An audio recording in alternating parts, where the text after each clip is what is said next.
At dawn on a July morning in Normandy, the mist still clung to the hedgerows when a single flash tore it open. A Panther round, fired from nearly a kilometer away, struck the leading Sherman squarely in the glacis. For an instant, the battlefield fell silent. Then the tank blossomed into fire, a brief, brutal flare against the pale sky.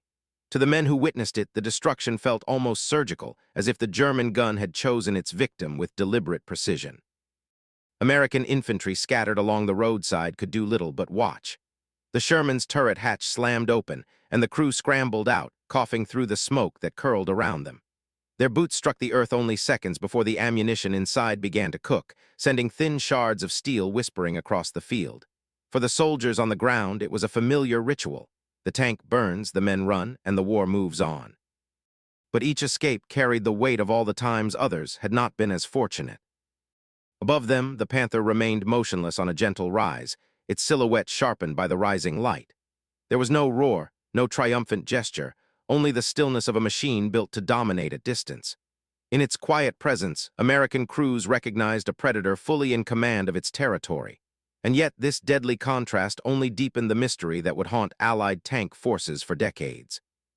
For while the Sherman's reputation spread quickly among frontline troops, so too did the stories, rumors whispered in bivouacs, that the tank was a Ronson, a machine that ignited at the slightest touch. The name stuck, and with it came a sense of fatalism that even seasoned tankers struggled to shrug off. But behind the grim phrase lay statistics that told a quieter, more complicated truth. In fact, survival rates inside the Sherman were markedly higher than many expected. Crews lived, even when the tank did not, and this paradox began to reshape the way historians understood those burning silhouettes on the battlefield.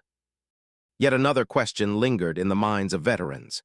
If the Panther seemed so superior, why did so few American tankers volunteer to fight in one?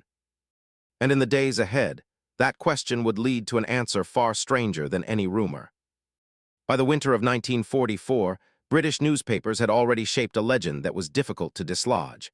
After the first clashes in North Africa and the opening months in Normandy, tabloids declared the American-built Sherman a death trap, a tank that, in their phrasing, seemed to betray its crew the moment a German round found its mark. The headlines traveled faster than the truth, carried from press rooms to briefing tents, until even men who had never seen a Panther believed they knew exactly how their own machine would die. When American tankers arrived in Europe, many stepped ashore already bracing for the worst. Some had not yet loaded their first shell, yet the myth shadowed them like an inheritance. Training reports spoke of mobility, reliability, and crew coordination, but on the journey inland the talk always drifted back to the same fear, that the Sherman burned too easily and that its silhouette on the horizon marked it as prey. In this way, perception became a battlefield all its own, long before the first exchange of fire. But archival records from the period reveal a more measured explanation. Early Sherman models stored their ammunition high along the hull sides, close to areas vulnerable to penetration. When struck, the exposed propellant often ignited, feeding the flames that battlefield witnesses later remembered.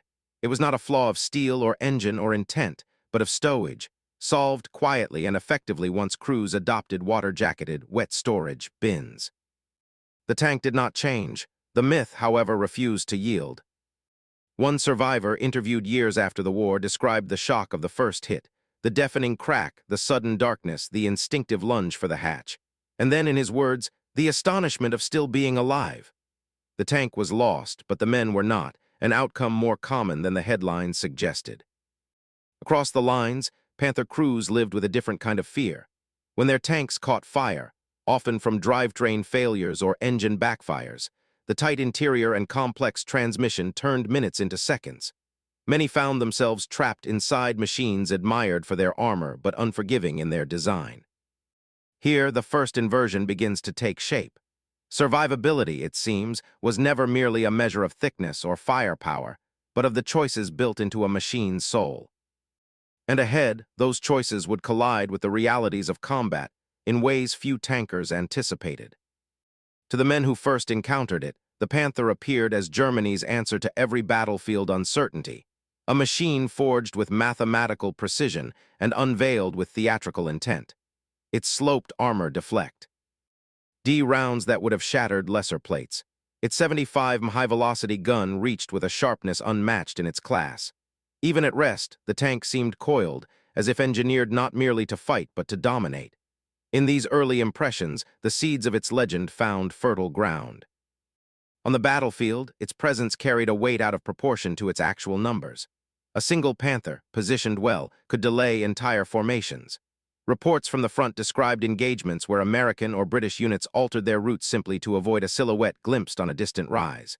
Fear, once established, became a multiplier, magnifying the Panther's influence far beyond its tactical reach. Yet this same mystique concealed the limits that Germany struggled to overcome. Within the halls of the U.S. Ordnance Department, early assessments were reverent. Engineers examined photographs and damage reports, noting the geometry of its armor and the efficiency of its gun. Some wondered aloud if the Panther, rather than the Sherman, represented the future of armored warfare. It seemed on paper to embody every quality a modern tank ought to possess. Tank crews at the front heard only the rumor that emerged from these evaluations. "It's unbeatable." The phrase moved from foxholes to supply depots until it became a quiet refrain, a reminder that the enemy held a technological advantage. But rumors rarely mentioned the mechanical failures that plagued the Panther: broken final drives, seized transmissions, and sudden fires that stranded crews long before they reached the battle. When the Allies captured their first intact Panther, they studied it closely. Its brilliance was visible in every contour, yet the more they learned, the more its fragility revealed itself. And this contrast would soon expose a deeper truth about warfare: that perfection on paper is rarely the measure by which men survive. The origins of the Panther trace back to the shock of 1941, when German armored divisions first confronted the Soviet T-34. Its sloped armor, wide tracks, and simple effectiveness unsettled German command in ways few enemy machines ever had. In response, engineers were instructed to design a weapon that would erase this humiliation, a tank that embodied not only Germany's technical confidence, but its conviction that mastery of machinery could dictate the course of a continent.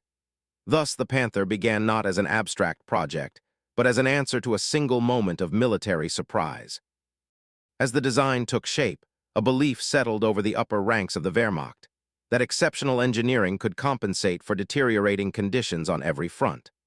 The Luftwaffe was losing the skies, infantry divisions were exhausted, and resources were shrinking, yet the high command clung to the idea that one perfect tank could restore the balance.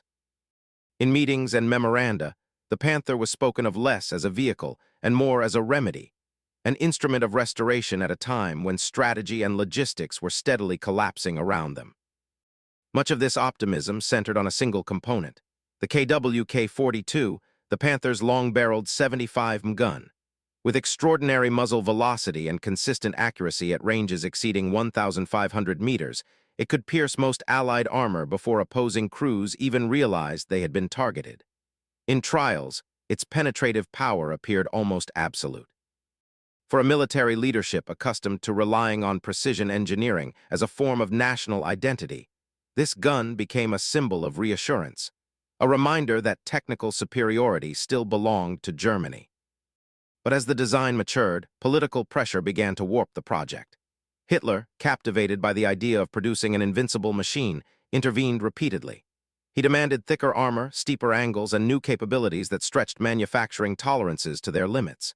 Each request introduced delays, added weight, and imposed complexity far beyond what German industry, strained by Allied bombing and resource shortages, could reasonably support.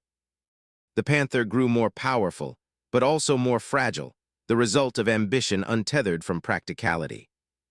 The belief that quality could triumph over quantity shaped every stage of production. German planners assumed that a smaller number of exceptional tanks would outperform the mass-produced vehicles of the Allies. In theory, the logic was sound. A Panther was indeed formidable. But in practice, tanks that could not start, steer, or sustain movement across long distances offered little comfort to field commanders. What good was excellence if it arrived at the battlefield too late or failed before it engaged? By 1944, the costs of this philosophy had become impossible to ignore. Manufacturing demands tripled, spare parts grew scarce, and maintenance crews reported breakdown rates that hindered entire operations. The tank that was meant to restore German momentum instead cons. Who made it, drawing resources away from simpler machines that might have stabilized collapsing lines. Here, the irony becomes unmistakable. The Panther was perhaps Germany's greatest tank, sleek, lethal, and advanced. Yet it embodied the very contradiction that defined the late-war German war effort: brilliance pursued at the expense of survival. And as the Allies soon discovered, this contradiction would shape every comparison between the machines that met on Europe's burning fields. From the moment it was conceived, the Sherman was never intended to dominate tank duels or to stand as a solitary champion on the battlefield. It emerged instead from a doctrine shaped by maneuver warfare, an approach in which tanks were but one element of a larger system. In this philosophy, artillery softened resistance, infantry held ground, engineers breached obstacles, and armor exploited openings. The Sherman's purpose was to move, to support, to enable. It was a machine designed not for spectacle, but for the relentless, coordinated advance that modern war demanded. Its specifications reflected this intent. The gasoline engine, lighter armor, and relatively simple mechanical layout were deliberate compromises, chosen not out of indifference, but from a recognition that speed and reliability were as vital as protection. A tank that could travel hundreds of miles, operate in mud or dust, and be repaired with basic tools offered a form of security different from thick steel. It allowed armies to remain in motion, something that, in 1944, mattered more than any single duel on the front line. American doctrine reinforced this separation of roles. Tanks were expected to support infantry, breakthrough positions, and exploit gaps. Anti-tank missions were assigned to dedicated tank destroyers whose guns and mobility were tailored to countering enemy armor. Crews understood that the Sherman was not built to outmatch a Panther head-on. It was built to outmaneuver, outlast, and outnumber it, working in concert with the broader capabilities of the U.S. Army. Behind this design stood a manufacturing miracle. From Detroit to Chicago to Philadelphia, factories delivered Sherman after Sherman with unbroken regularity. At their peak, American production lines produced nearly 2,000 tanks a month, an output no Axis nation could approach. Every finished hull reinforced the idea that victory came not only from innovation, but from the discipline of repetition, the quiet power of industry sustained at scale. Training followed the same logic. Crews were taught coordination above bravado, endurance over individual heroism. They learned how to escape a burning tank, how to cross-load shells under fire, and how to maintain the engine that kept their machine advancing. In these routines emerged a truth that statistics would later confirm. The Sherman protected its men not merely through armor, but through systems built around their survival. And this became its greatest advantage, its unwavering presence. Whatever the terrain, whatever the weather, the Sherman arrived. It arrived in numbers, arrived repaired, arrived fueled, arrived ready to move again. It arrived when Panthers could not, when supply chains faltered, when German industry strained to produce even a fraction of its output. Here the moral contrast crystallizes. Germany built masterpieces, America built systems. And soon, those systems would begin to shape the very tempo of the war itself. Across the battlefields of Western Europe, the contrast between the Sherman and the Panther was measured not only in steel and firepower, but in the lives of the men who served inside them. Crew survivability, rarely the subject of wartime headlines, proved to be one of the most consequential differences between the two designs. Statistics compiled after the war showed that American tankers, even when their Shermans were destroyed, escaped at rates far higher than their German counterparts. The machines were mortal, the men often were not. It was a distinction that quietly shaped how crews felt about the tanks that carried them forward. A critical factor emerged in 1944 with the widespread introduction of wet stowage ammunition in new Sherman models. By encasing shell racks in water-filled jackets, engineers dramatically reduced the chance that ignited propellant would transform a hit into a catastrophic burn. The effect was immediate. Tanks that once suffered frequent internal fires now endured far fewer. Combat reports from Normandy through the Ardennes show a steep decline in ammunition-related losses, altering not only the statistics, but the psychological landscape of the crews. The Sherman had not grown thicker armor or a larger gun, but it had become safer. This improvement worked in tandem with a feature whose importance only became evident under fire: the Sherman's hatches. Wide, mechanically simple, and reliable even when the tank lay tilted in a ditch, they gave crews a precious margin of escape. Many veterans recalled reaching daylight in 3 seconds or less, a detail that often meant the difference between survival and silence. The ease of exit, combined with the tank's relatively spacious interior, contributed to a sense that the machine, though vulnerable, did not conspire against its own men. The Panther told a different story. Its interior was tighter, its hatch mechanisms heavier, and its ammunition stored near areas prone to heat and mechanical strain.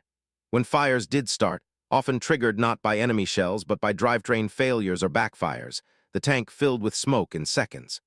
The sloping armor that made the Panther formidable from the outside offered no comfort within.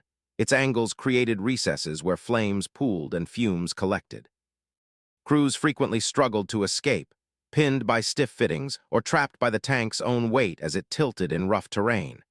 To many German veterans, the Panther's lethality toward the enemy was overshadowed by its danger to its own crew. One American tanker put the truth plainly when interviewed decades later. "I'd rather be hit in a Sherman," he said, "than stuck in a dead Panther." His words were not bravado but experience distilled. A tank, after all, was not simply a weapon. It was the environment in which men lived, fought, and sometimes died.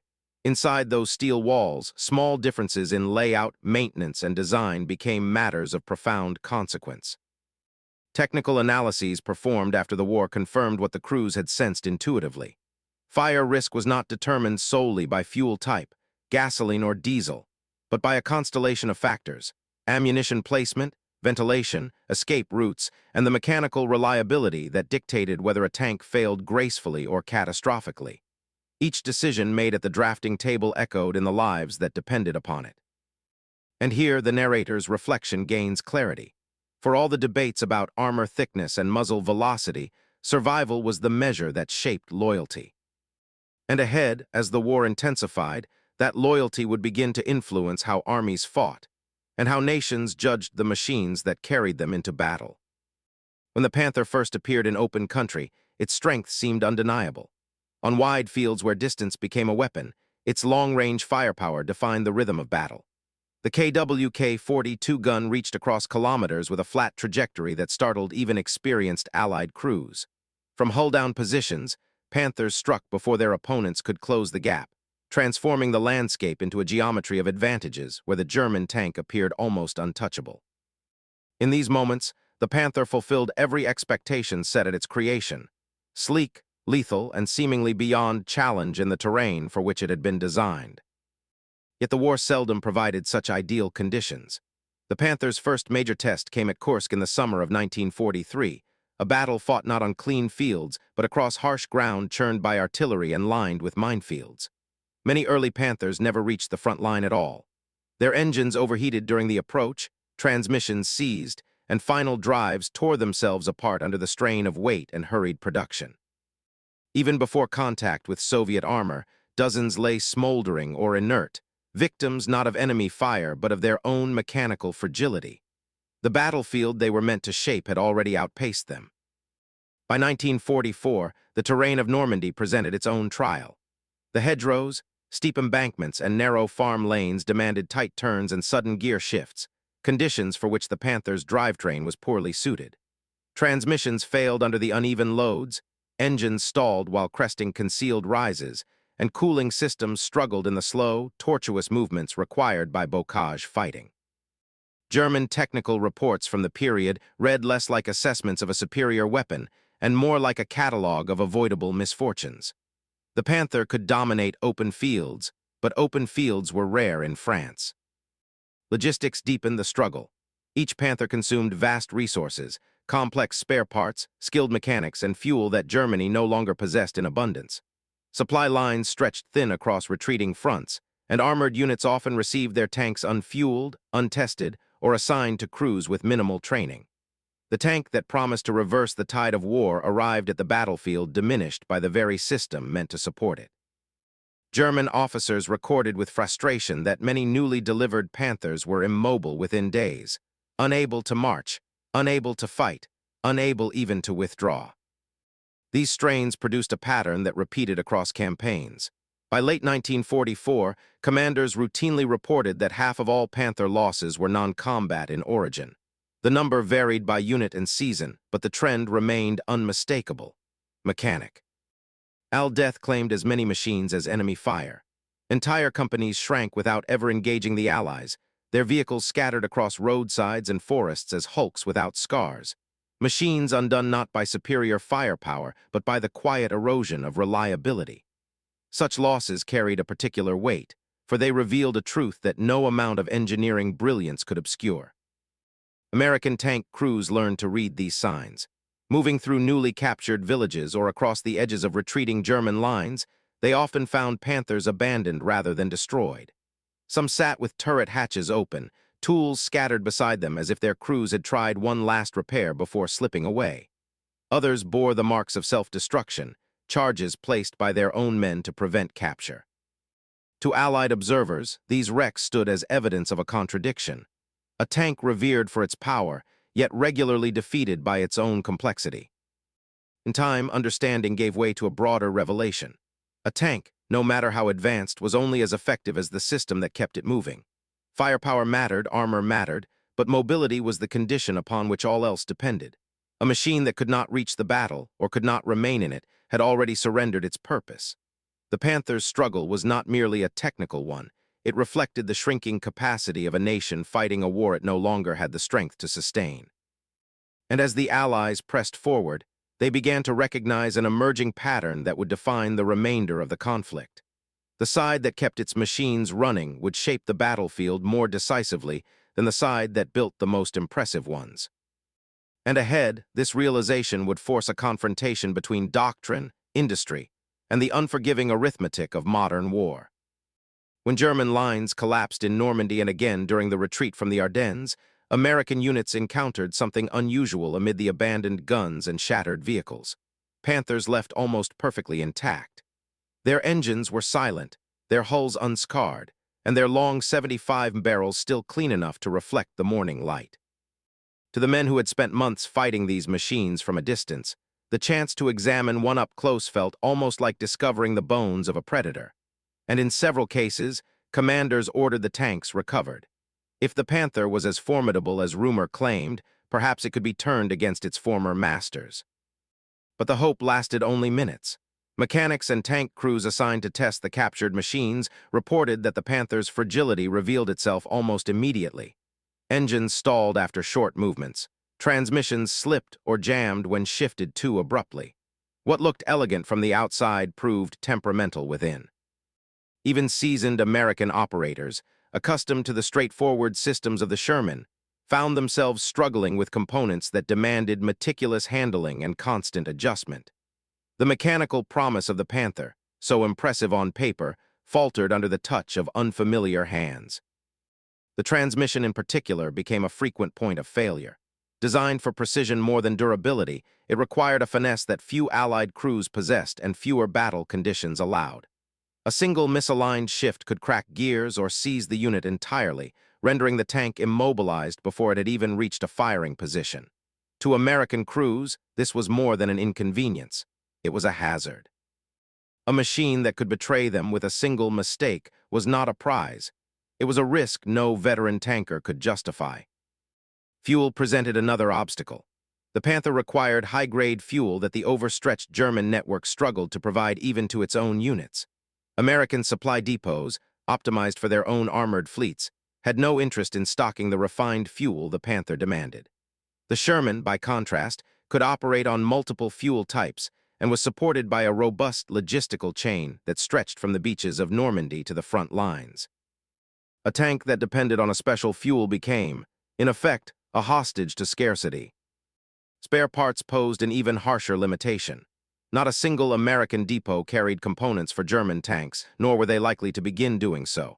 A broken track link, a damaged sprocket, or a cracked transmission housing meant the end of the machine's usefulness. Crews understood the implications instantly. Once it failed, and it would, there would be no repair, no resupply, no second chance. An immobilized Panther could quickly turn from an asset into a coffin, its crew trapped in a machine that no Allied unit was equipped to save. Beyond these practical constraints lay an emotional one. American tankers, trained in the familiar geometry of the Sherman's interior, found the Panther's controls foreign and unsettling. Gauges were positioned differently. Levers behaved unpredictably. Even the turret traverse system, powered but notoriously unreliable, earned few converts. Some testers reported that the turret slowed or froze without warning, forcing crews to wrestle the gun by hand. In combat, that hesitation could mean the loss of seconds that fatefully decided whether a crew lived or died. In the end, the conclusion emerged with quiet inevitability. However impressive the Panther appeared in silhouette, however fearsome its gun, it was not a tank an American crew could trust. They admired it, studied it, and feared it at distance, but they would not fight in it. A tank, they understood, was more than a weapon. It was the sum of every morning inspection, every field repair, every mile traveled under tension. And in those measures, the Panther offered no security. A tank you cannot maintain is a tank you cannot survive. And as the Allies advanced deeper into Germany, this truth began to reshape the way armies judged the machines that carried them into the final year of the war. By late 1944, the Sherman that rolled across Europe was no longer the same machine that had landed in North Africa 2 years earlier. War had a way of forcing evolution, and the American Tank Corps adapted with a speed unmatched by any Axis armored program. The introduction of the 76 armed Sherman marked one of the most significant steps in this transformation. Its faster traversing turret, higher velocity gun, and safer ammunition layout gave crews a new sense of confidence. For the first time, they possessed a weapon capable of challenging German armor at more respectable ranges. It did not solve every problem, but it narrowed the gap. And in war, narrowing the gap often mattered more than erasing it. Across the Channel, British engineers pursued their own answer. Seeing the Panther dominate early duels, they mounted their powerful 17-pounder anti-tank gun onto the Sherman chassis, creating the variant known as the Firefly. The weapon's long barrel initially appeared ungainly, yet its effect on the battlefield was decisive. Panthers that once engaged confidently at a kilometer now found themselves vulnerable to a British round that cut through their front armor with alarming finality. Firefly crews learned to hide among standard Shermans, revealing themselves only at the moment of engagement. In these instances, the Panther's advantage evaporated in a flash of white-hot penetration, its defeat delivered by a tank the Germans had once dismissed as inferior. But innovation did not end with formal redesign. In hedgerows, in workshops, and in the brief lulls between engagements, crews reinvented their machines with field modifications born of necessity. Sandbags piled on the glacis plate, spare track links welded to vulnerable corners, heavy timber strapped across the hull. Each addition was a reflection of the men who lived inside the tank. Some improvements were crude, others ingenious, but all served one purpose: to give the crew a better chance of seeing the next sunrise. Even optical upgrades, borrowed from captured equipment or supplied by factories, sharpened the Sherman's ability to detect threats lurking in the undergrowth. American industry responded to these frontline innovations with remarkable speed. Lessons collected at Anzio influenced production lines in Detroit. Reports from Normandy informed the next pattern of armor reinforcement. Training manuals were rewritten, spare parts reallocated, and new variants shipped overseas in quantities that reflected a nation's determination to adapt as quickly as the battlefield changed. In this way, the Sherman became a living system, an evolving platform shaped as much by the men who fought in it as by the engineers who designed it. This adaptability led to an extraordinary versatility. No German tank matched the Sherman's breadth of specialized variants. It became a bridge-laying platform, a mine-clearing vehicle fitted with flails, a bulldozer capable of cutting routes through debris, and a flamethrower used to dislodge fortified positions. Each variant carried the same mechanical heart, allowing crews to transition seamlessly between roles and enabling commanders to deploy armor in ways the Panther's narrow purpose could never accommodate. The Sherman was not just a tank, it was an ecosystem. Every improvement, whether forged in a factory line or improvised in a muddy orchard, strengthened the bond between crews and their machines. Tankers began to trust their Shermans not because they thought them invincible, but because they understood them. They knew how to repair them under fire. They knew how to coax the engine through soft ground, how to brace for a hit, and how to escape when the armor failed. Trust emerged not from technical perfection, but from predictability, the quiet promise that the machine would do what it had always done: move forward when asked, and endure long enough for the crew to fight again. Meanwhile, the Panther traveled the opposite path. As Germany's industrial base strained under relentless bombardment and dwindling resources, production quality deteriorated. Welds weakened, engines left factories untested, and transmissions arrived flawed. Spare parts became rare, fueling shortages worsened, and inexperienced crews were rushed into service with minimal training. The more strained Germany became, the more fragile its most celebrated tank grew. The Panther, once a symbol of technological ambition, became a victim of the very war it was meant to help win. Thus the contrast deepened. One machine evolved under fire, absorbing hard lessons with each passing month. The other withered under the pressure of a war that no longer supported its demands. And soon, this widening divergence would bring both tanks to a reckoning neither side had fully anticipated. In December 1944, as winter settled heavily over the Ardennes, the German army launched its final great gamble. The forests lay buried under snow, the roads choked with ice, and the daylight shortened to narrow windows between long stretches of fog. Into this uncertain landscape rolled the spearhead of Hitler's counteroffensive, Panther battalions positioned at the front of the armored thrust. They advanced with the weight of expectation upon them, entrusted with piercing Allied lines and reopening a war whose outcome had long since tilted against Germany.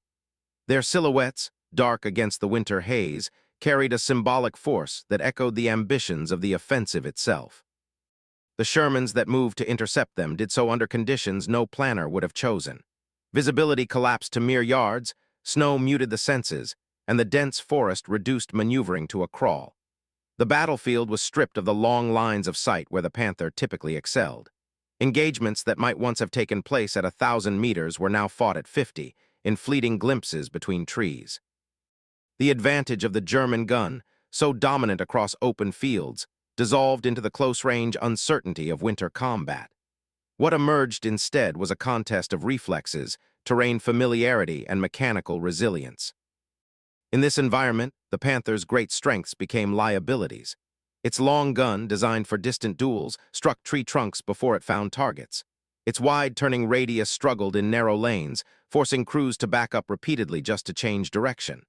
As snow thickened and ice hardened beneath the treads, every pivot risked straining a drivetrain already known for fragility. Shermans, lighter and more maneuverable, adapted quickly to the terrain. Crews learned to use the forest as cover, closing the distance before the Panthers could bring their guns to bear. In these moments, the power of the Sherman lay not in its armor or its firepower, but in its ability to move where others could not. Flanking attacks became the American answer. In the cramped geometry of the woods, speed outweighed thickness, and the Sherman's agility allowed it to exploit angles the Panthers could neither see nor reach. Veterans recalled slipping behind German tanks by following logging paths or weaving through thickets too narrow for the heavier vehicles. The strikes that followed were sudden and decisive, shots into side armor never intended to face hostile fire. What emerged from these duels was not a tale of technical superiority, but one of tactical opportunity shaped by the realities of the terrain. Interviews taken after the battle captured this shift with stark simplicity. One crewman summarized the Ardennes' experience in a single line: "We knocked them out because they couldn't turn." His words described not only a moment of combat, but the broader fate of a machine designed for conditions the winter forests refused to offer. Panthers that might have dominated the open plains of Ukraine found themselves cornered by geography, undone not by enemy ingenuity, but by the immovable trees that hemmed them in. Behind the front lines, the challenges mounted. German units that depended on rapid armored thrusts found themselves starved of the one resource they needed most: fuel. The offensive's ambitious timetable assumed reserves Germany no longer possessed. Panthers were abandoned in snowdrifts, their engines cold not from combat but from empty tanks.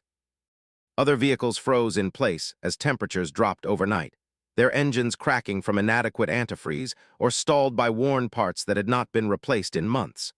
Maintenance teams, already stretched thin, could not keep pace with the demands of winter warfare.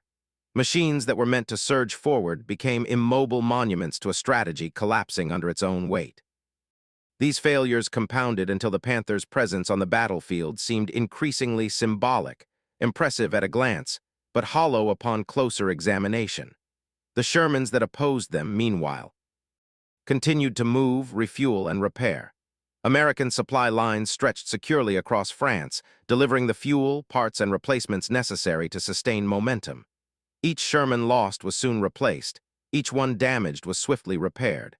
Mobility was no longer a tactical factor. It had become the engine of strategic inevitability. And here the narrator's pivot emerges with clarity. The Ardennes was not merely a confrontation between two tanks, it was the judgment of two philosophies of war. One valued engineering brilliance, the other valued endurance. One produced a masterpiece, the other produced continuity. In the snowbound forests of Belgium, where visibility narrowed and distances shrank, it was continuity that prevailed. A tank that could not turn, could not start, or could not be resupplied had already surrendered the battle. And ahead, this lesson would shape the final months of the war, revealing that the true power of an army lay not in its most formidable machine, but in the reliability of every machine that reached the fight. By the opening months of 1945, the German armored force no longer resembled the one that had stormed across Europe in the early war years. The Panther, once advertised as the cornerstone of German battlefield dominance, now suffered from a quiet crisis far more destructive than enemy fire. Supplies of transmissions and engines, the mechanical heart of the vehicle, had dwindled to a trickle. Allied bombing had shattered factories, cut rail lines, and scattered skilled laborers who once ensured each tank left the assembly line with the precision its design required. What emerged instead were gaps, shortages, and the dawning realization that Germany could no longer sustain the machine it had pinned its hopes upon. As production continued under these strained conditions, quality fell with alarming speed. Weld lines weakened, bolts arrived imperfectly machined, and engines were delivered without adequate testing. Tanks left the factories not as the refined instruments envisioned by designers, but as fragile assemblies held together by diminishing resources and lost time. Some Panthers broke down on their first trial run, others failed within days of delivery to the front. The mismatch between the tank's complexity and the nation's shrinking industrial base grew wider by the week, revealing a contradiction at the very core of Germany's armored doctrine. Field reports from early 1945 described scenes that would have been unthinkable 2 years earlier. Panther regiments, deployed to blunt Allied advances, reached the front line with half their vehicles already classified as non-operational. Tanks meant to spearhead counterattacks sat idle in tree lines, their transmissions cracked or their engines incapable of sustaining the long marches demanded by the retreating fronts. Maintenance crews, overworked and undersupplied, cannibalized one disabled tank after another in desperate attempts to keep a minority running. The Panther's silhouette remained imposing, but the number that could actually fight diminished to a shadow of its intended strength. Meanwhile, the Shermans continued to arrive, row after row, convoy after convoy, each one fully fueled, inspected, and accompanied by crates of spare parts. Where German battalions counted their operational Panthers in single digits, American units measured their strength in columns stretching beyond the horizon. Damaged Shermans were repaired in hours, not weeks. Lost tanks were replaced before crews had fully absorbed the shock of their last engagement. It was not simply a question of numbers, but of continuity. The American armored force did not falter because it did not rely on perfection. It relied on process. Within German units, morale eroded rapidly. Crews watched their tanks fail not from enemy action, but from wear, age, and the absence of the parts needed to sustain them. Some recalled the frustration of climbing into a tank they suspected would not start. Others told of advancing into battle with the knowledge that they might need to abandon their machine after only a few kilometers. The emotional toll of these failures ran deep. A tank crew invests trust not only in one another, but in the machine that encloses them. When that trust dissolves, so does the sense of purpose that binds a unit together. By the final months of the war, the Panther stood less as a weapon and more as a symbol, an emblem of misplaced technological faith. Its design remained impressive, even beautiful in its precision, yet beauty had become irrelevant to survival. What mattered was reliability, and the Panther could no longer offer even that. The very qualities that had once inspired admiration, its advanced suspension, its powerful gun, its complex armor geometry, now exposed the weakness of a system stretched past its limits. Germany had built a tank that required an industrial foundation it could not sustain, and the collapse of that foundation carried the Panther down with it. With this recognition, the turning point became unmistakable. The war no longer hinged on which tank had the superior gun or the thicker armor plate. It turned instead on the systems that supported them, the logistics that fed them, and the men who relied on their endurance. Engineering brilliance, when deprived of the environment it required, could not shape the outcome. Operational reality did. And ahead lay the final confrontation, one in which the surviving machines of both armies would reveal, with stark clarity, the difference between a weapon designed to impress and a weapon designed to endure. In the final reckoning of the European War, the Sherman's greatest strength did not lie in its armor profile, its gun, or even its battlefield handling. It lay in the vast system that sustained it, a logistical network stretching from American foundries to French hedgerows, from British ports to the banks of the Rhine. Fuel convoys, repair depots, replacement engines, and standardized parts formed the quiet architecture behind every advance. The Sherman was not simply a tank. It was the visible tip of an industrial spear whose reach determined the direction of the war. German crews fought with skill and resolve, but they faced a machine backed by a nation that had mastered the art of continuity. The difference revealed itself most clearly in repair times. A Sherman with a damaged track or seized differential could be restored to service in hours, sometimes even on the same afternoon it was hit. Crews knew precisely where each component lay, and maintenance teams drew from spare parts that matched every tank in their battalion. Field workshops became hubs of activity, turning disabled vehicles into operational ones with a speed that astonished even seasoned commanders. A Panther, by contrast, required days, if the parts existed at all. Repairs demanded specialized tools, rare components, and expertise diluted by years of attrition. One tank returned to service swiftly, the other lingered as a burden. This efficiency was made possible by a virtue often overlooked: standardization. Sherman variants differed in gun configurations and minor fittings, yet the underlying architecture remained consistent. A crew trained in one Sherman could transition to another without hesitation. Mechanics worked from common manuals. Supply officers requisitioned identical parts regardless of the unit they served. In the chaos of war, this uniformity became a stabilizing force. The Panther, by contrast, evolved through constant refinements and rushed adjustments. Successive production runs introduced small but consequential differences, complicating maintenance and limiting interchangeability. Where the Sherman simplified, the Panther multiplied. These structural advantages shaped not only machines but lives. Statistical studies conducted after the war revealed a pattern repeated across campaigns. Sherman crews often survived their tanks' destruction. Many were knocked out multiple times, some 3, 4, even 5, and yet returned to duty in new vehicles. Their survival was not incidental. It was the product of escape-friendly design, of reliable hatches, of ammunition storage that minimized catastrophic burns, and of recovery teams ready to retrieve stricken tanks before they became fatal traps. The cumulative effect of these features created a cycle in which loss did not equate to finality. Men lived, fought again, and applied lessons learned. Because of this resilience, the Sherman played roles far beyond tank versus tank duels.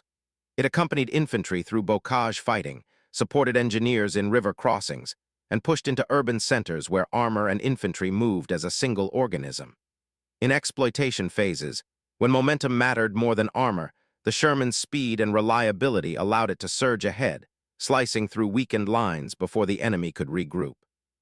It crossed deserts in North Africa, jungles in the Pacific, and the hills of Italy with a consistency no German model could match. A tank does not need to be the best to shape a theater. It needs only to be present, operational, and trusted. The Panther, for all its brilliance, could never achieve this breadth. Its numbers remained too small, its needs too demanding, its failures too frequent. It influenced battles but could not define them. Its presence was powerful yet limited, a weapon of moments rather than of momentum. The Sherman, by design, became a weapon of continuity, reliable, available, and numerous enough to be wherever commanders required armor. Thus the war delivered its verdict not through spectacle but through accumulation. Individual duels mattered, but the system behind each tank mattered more. Reliability became a force multiplier.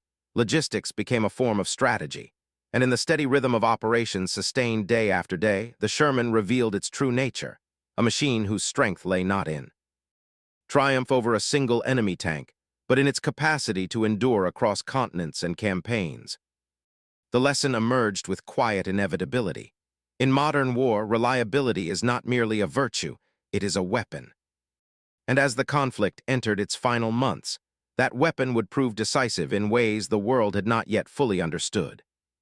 When historians turned, decades later, to the men who had fought inside these machines, a pattern emerged with striking unanimity. Veterans who had lived through North Africa, Normandy, the Ardennes, and the final drive into Germany spoke with measured clarity about the Sherman, not as a legend nor as a symbol, but as the machine that had carried them through the most dangerous months of their lives. What they remembered above all else was its dependability. The tank started in the morning. It moved when asked, it recovered from punishment, and in a war defined by uncertainty, that steadiness became a form of comfort few would forget. Familiarity played a central role in this trust. Crews trained on standardized controls that never varied from one Sherman to the next. In the confusion of battle, when smoke reduced visibility, when the engine roared under strain, when the gunner shouted coordinates over the intercom, muscle memory mattered more than any theoretical performance metric. Veterans spoke of hands finding levers without hesitation, of knowing exactly how the engine would respond on soft ground, of turret traverses whose rhythm became second nature. Predictability under stress created an intimacy that statistics could not measure. The Sherman felt knowable, and being knowable made it safe.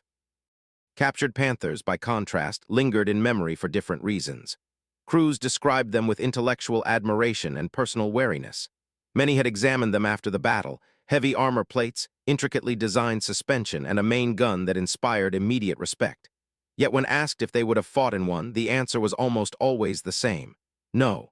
Veterans remembered Panthers as impressive but suicidal to operate. The machine demanded precision in environments that offered only chaos. Its controls felt foreign, its mechanical tolerance narrow, its failures unforgiving.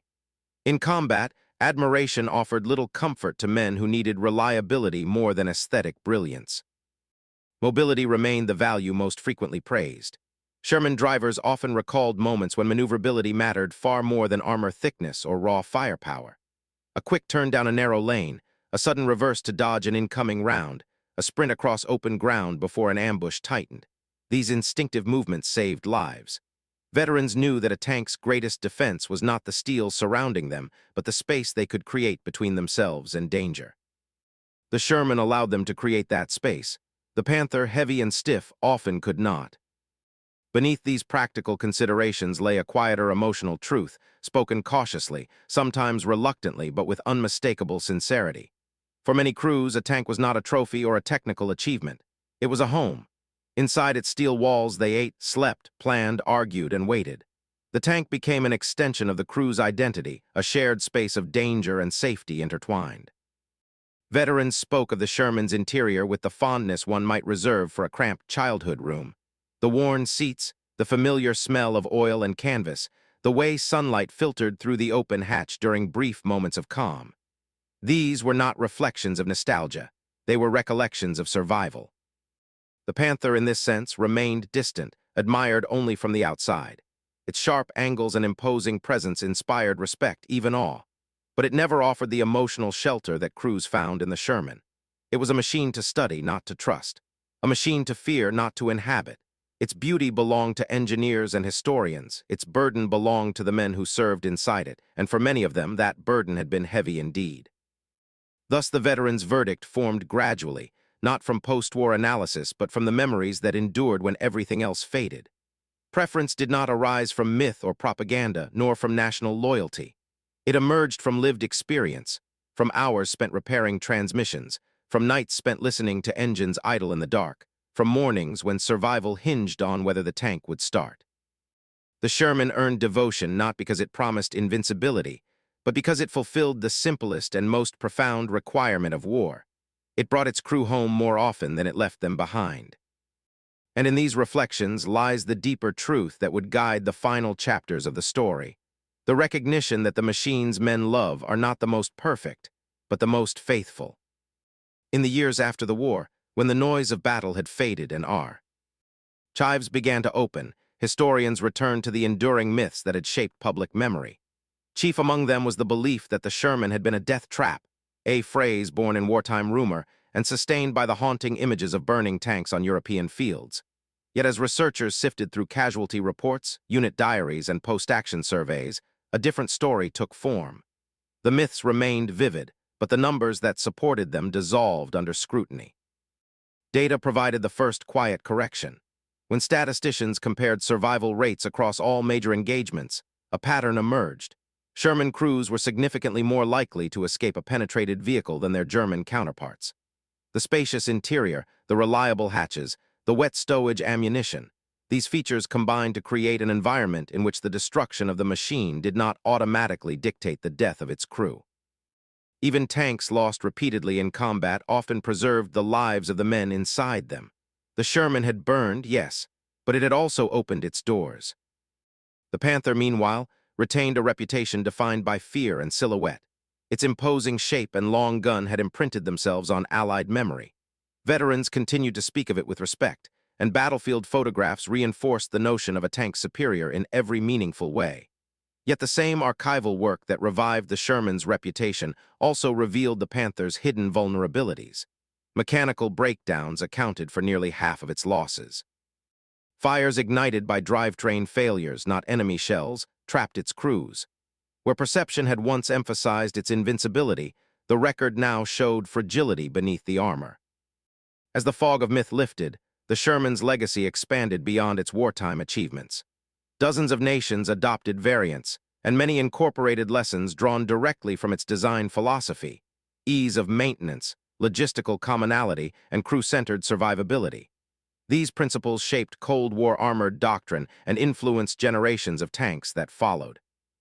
The M48, the M60, and eventually the M1 Abrams inherited the Sherman's core idea that a weapon's effectiveness grows not from perfection, but from the system that keeps it fighting. The Sherman's lineage, once dismissed, became a foundation for modern armored warfare. Germany's best tank, in contrast, evolved into a symbol of caution. The Panther's engineering excellence was undeniable, but so too was the strategic cost of its complexity. Post-war analysts used it as an example of how over-engineering can cripple an army. A weapon too demanding for the factories that built it, too delicate for the roads that carried it, and too scarce for the battles that needed it. It stood as a reminder that brilliance without support is a brittle asset. Thus, the historical irony grew sharper with each passing decade. The tank accused of being a death trap ultimately preserved more lives than its feared opponent.